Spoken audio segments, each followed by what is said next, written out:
Okay, I have a few different questions for myself. Well, I had written down everything. But I guess I'm just gonna talk about like spice tolerance, but then I'll probably go into like, um, just like I had a question of how I was like biased against Mexicans, and then like just benefits of like mixed couples. Probably just talk about um little I knew about mixed couples and just ideas I have that might just be myths in my head. Um, yeah, but for like spice tolerance, you're like I started out with zero. Yeah, we're white and everything. We we only have those three countries as our ancestors, and they all just like potatoes, made little rice, mostly just bread. They're like, oh, you like salt and butter. Yeah. Um, you can't really tolerate spice or anything. But I have like a complaint about Burger King, but yeah, mostly just about mine because I would order. I I built it up with um their chicken wraps and everything like that. I would order that and I would be like, oh, start out with like a regular, one spicy, and like one honey mustard. I want to try them all, and then I was like, oh, then so they able to build up like, oh, two spicy, one regular honey mustard, whatever, and then I could get them all like spicy, and then I could get them all like, oh, just two or one like extra spicy, or you'd ask for extra hot sauce and everything like that. And then I was able to build it up so I could do all three, and now I kind of just add a little bit of hot sauce on a lot of things. On meat and sandwiches, I try and add it to a little bit of everything. Um, so yeah, but I couldn't like even have a dot it before with anything. Um, I I don't think I thought pepper was too salty, but like sometimes like the mildest kind of salsa, I'd be like, oh, just too much. It's too spicy and hot. Yeah, it was real bad. I couldn't handle any spices at all, and we built it a little bit because I was like I started at zero and like having little to none spice tolerance whatsoever at all, and then we slowly built it up a little bit. Not going mostly just annoyance, and then after I figured out that we had salsa, so I was like, oh, and I also figured out that they were like, oh, it doesn't have jalapenos, so I won't make my lips. So they'll feel like they're burning, and that they're swollen, but they're not actually swollen, and I'm not having an allergic reaction to it. So it's all good. After I found that out, I was like, oh, then I can just add it to the wraps myself and everything, and I don't have to pay like 13 extra cents for me asking for them to put extra on, and then they never do. They're like, sometimes they're like, oh, they put enough on it.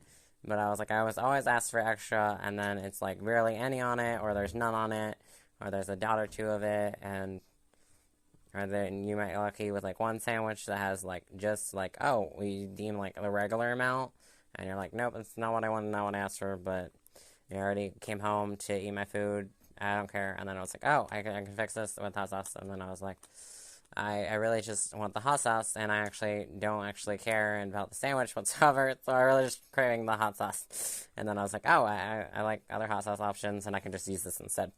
And I can just add it to everything, and that's what I've been kind of doing for the most part ever since. Okay, so I built it a little bit. I can never... if it had someone who was any other ethnicity or was mixed or whatever, they would have a higher spice tolerance, and they would help me build it up even stronger, and they'd push me and make me have a higher spice tolerance. And then also, if like we were arguing and like they switched to a different language or whatever, I was like, that's not triggering because I was like, I don't understand what you're saying. Um, or at least in my head, I would be like, oh, it's not gonna be, it's gonna be a lot of triggering and everything because I won't have anything, I won't know what they're saying. And then also, I would be like, I don't know if they're insulting me or not, and I don't know what they're insulting me, what they're saying about me, because I don't know their language. Yeah, we tried to learn language in school and that failed. We're not gonna try again. It's not gonna happen. Okay. Yeah, and then obviously, if like you're gonna have kids, you would aim for like a mixed couple or someone who has more more flavors, ethnicities, races, and their heritage and their ancestry and everything like that. So the kids have better genetics and they don't have shitty ones like mine. So, yeah. Okay, oh, and then, okay, I don't have, like, a bias against Mexicans or anything like that. I just, probably because a lot of, like, families and people who are, like, most related or just look a lot pretty similar. Um, and almost none of them speak English, so I'm like, okay, we just can't communicate. And then, like, the two that did, one of them I didn't have the interaction, like, at all with, but they were just, they were like, ew, and gross, and they kept just telling me I was in the wrong bathroom. Um, and then the one before, they kept questioning my name, and they acted like they were right, and they kept, asking questions, and I was like, I don't know. Do I need to be insulted by this? Am I insulted by this? I was like, I don't know. And they were like, and they acted like they were all right and that they guessed it. And they're like, oh, I knew. I knew that you weren't like a real guy or anything like that, you know. And I was like, that's just pretty toxic and it's just not healthy and it's just not good. Um, yeah. No, and then I was like, I haven't really looked or anything. I haven't really explored online or anything, and like everyone I see at work for the most part is older than me and everything like that, and they're just like not my type. Plus, you're good at work. You're like you're not looking for your type. You're just trying to work and get done and leave. You're exhausted. You're not interested in people. So yeah. And then I was also remembering I was like, oh, if like Fluffy was a little bit younger, the comedian, I think he's something Iglesias. I can't remember his first name right now. But Fluffy, like, I was like, if he was younger, then totally my type. So I'm like, either, like, lean, but, like, no muscle, but not be, like, scrawny, being like, oh, I think you're starving to death. Yeah. Don't make me worried about you. But, like, just also don't want to be, like, super ripped or anything like that.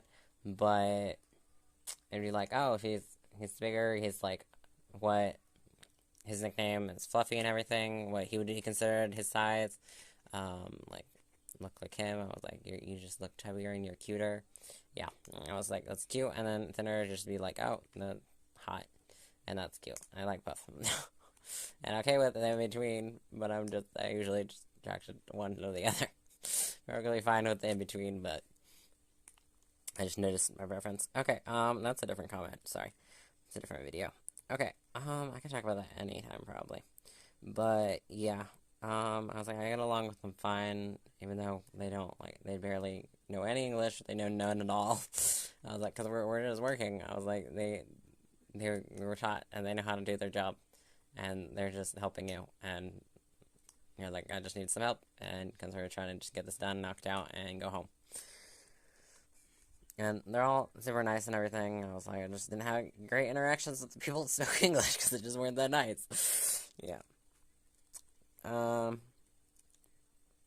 Yeah, but I don't really care, and I don't really have that much interactions or experience. And I was like, if I meet more people, then I have issues. And I just been more confused than anything. I was like, I get like you come to this job because it's the few jobs that like have like a translator and everything like that. So they have someone who can speak Spanish and talk to you and everything. But I have no idea why you went this far north. I was like, maybe I would understand, like, if you were in, like, I was like, south is Muncie and Indianapolis, and where I want to move to, I want to move where it's warm, and, like, it would make sense if we were, like, closer to, like, Texas or Southern California. Oh, that was another thing I forgot. My mother grew up and lived in Nebraska, and then she lived with my father for, like, 7 years in Southern California, and then they moved up here, to Indiana. Yeah. So, just, no. Yeah, but it's real. That's where she had the last 4, and she had the, like, first 6 when she was down in South California and all that. Okay, so, yeah. No, but I don't think I shouldn't have one. I was like, and then they're just not, I think it's probably, like, a stereotype a lot of when, like, what I saw, especially, like, Western movies and crap like that, and then movies, they don't usually have, like, really hot Mexican men. You just don't see them. And actors and everything like that, and, oh, yeah, I don't understand why they moved so far. Like, Like, I get it, like, if you're in Indiana, okay, you move closer to where these jobs are. Sure, but I don't know why you're in Indiana. Like, we're cold. We have horrible weather. Weather's not consistent at all. It's a lot colder. I was like, why aren't you moving somewhere warmer? And that probably also still has like more people who probably speak Spanish and all of that. It's just better overall. I'm like, you just travel a long way and don't know why. Just confused. I was like, it's cold and miserable here, so don't know why you'd want to move here because I don't want to live here. Yeah. But yeah. That's why I was also like, I never saw anyone who was like Spanish or pretty much Mexican growing up. I was like, maybe like one or two like ever, and like they had to learn English in school and translate it to their parents and everything like that. And we only had like one teacher for a little while that actually knew Spanish and could translate like the parent letters and everything to them for the first 2 years in like elementary school. And then after that, they had to basically just take over and translate everything into Spanish for their parents. And then a few years later, their cousin joined them in class. But yeah, so I'd never met or seen their parents before or anything like that. So, and then yeah, we had like one black girl ever in the class, and then later in like high school, like I saw like two ever, and that's it. So there really was no influence around me, and it was like, yeah, I saw like, oh, you had like one Chinese girl at church, yeah, because a white couple adopted her into the country from China. And I also don't like, I get it, like if you're like, oh, we wanna. I do and don't get it, because I'm like, I get, like, oh, you're helping kids from other countries and everything, because they're less fortunate, but I was like, you can find that same level of, like, child that needs that same amount of needs and everything like that in the U.S. But, whatever works for you, and then also that just means that we have more genes in the U.S. Better chance at genetics for their kids in the future. Okay. That should be everything for. Okay, nope, that was a different idea. Okay.